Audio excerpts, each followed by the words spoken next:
Welcome again to International House's online exam club. Today we're going to look at part 7 of the Reading and Use of English paper for Cambridge First exam. Part 7 is the multiple matching exercise, and it does strike fear into the hearts of a lot of students. It's near the end of the exam, time is against you, and suddenly you have 4 or 5 pieces of writing to read through carefully and 10 questions to complete. It seems like too much, but there are things that you can do to make it a little bit better for yourself. And the first thing is to follow this simple idea. Don't read any of the questions first. Start by reading section A. Read the first text carefully. Then go through all 10 of the questions and try to mark as many of them as you think fit for A. Now you should only expect 2 or 3 to fit, never any more than that. If you've marked 4, obviously you'll need to put a question mark next to some. But try then to find the specific part of the text that gives you that answer and underline it. That way you can come back to it later. So underline it and put the question number next to where you've underlined so you know what you're looking at. Once you've done A, go on to B. Do the same thing. Read B carefully, then go through all of the questions. Mark those that belong to B. The idea is that if you've done this well, if you run out of time and there's only a minute left, you don't even need to do the last part of the text. You can just assume that wherever there are gaps, it must be for D, if D is the last, or E, if that's the last one. So as you're working, and you're going through this list of questions, look for synonymous expressions, something in the text that means the same as in the question. And that's really what the test is all about, finding specific information. So you need to practice that skill as much as possible before you attempt this. So, I'd like you to try this task yourself now. Follow the link in the description to download the PDF if you need to, and we're looking at page 26. So take a couple of minutes, remember what I've suggested and give it a go, then we'll look together at the answers and where they come from.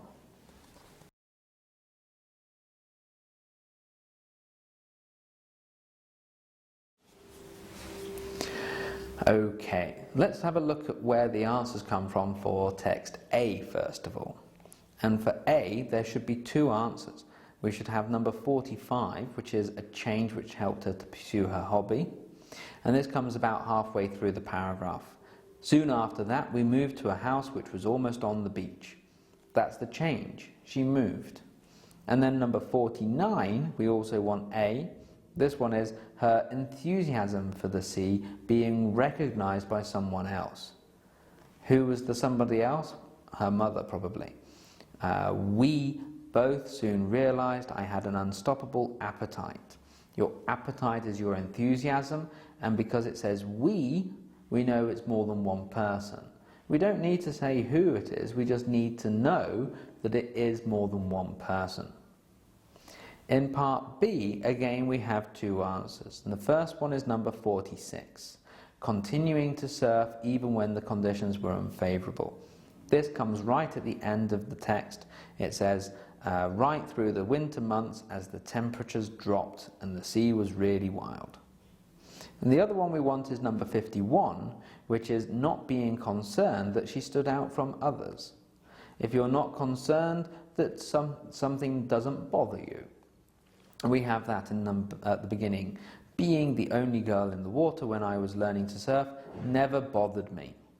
We don't need to know any more than that. That gives us the answer. C has 2 answers as well. The first one we want is number 43. Feeling satisfaction that her determination resulted in better performance. So in the middle of the paragraph it says, it was really rewarding to see myself improving.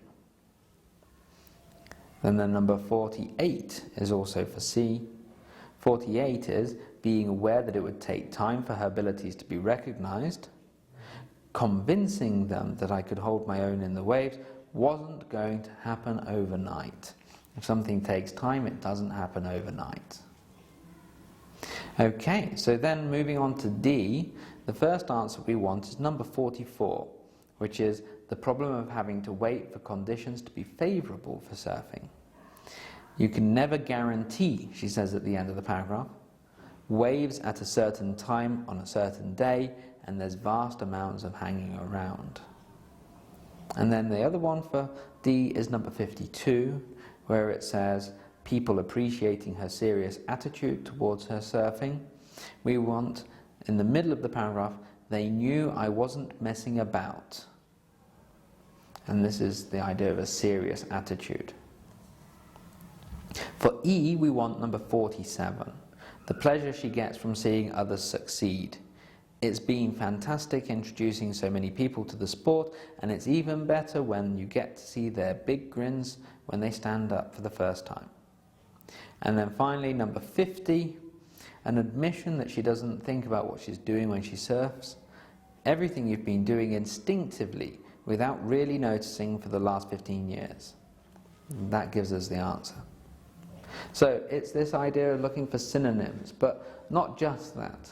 If it's something positive here, it might be something negative here, but with a negative meaning to make it positive, and the other way around as well.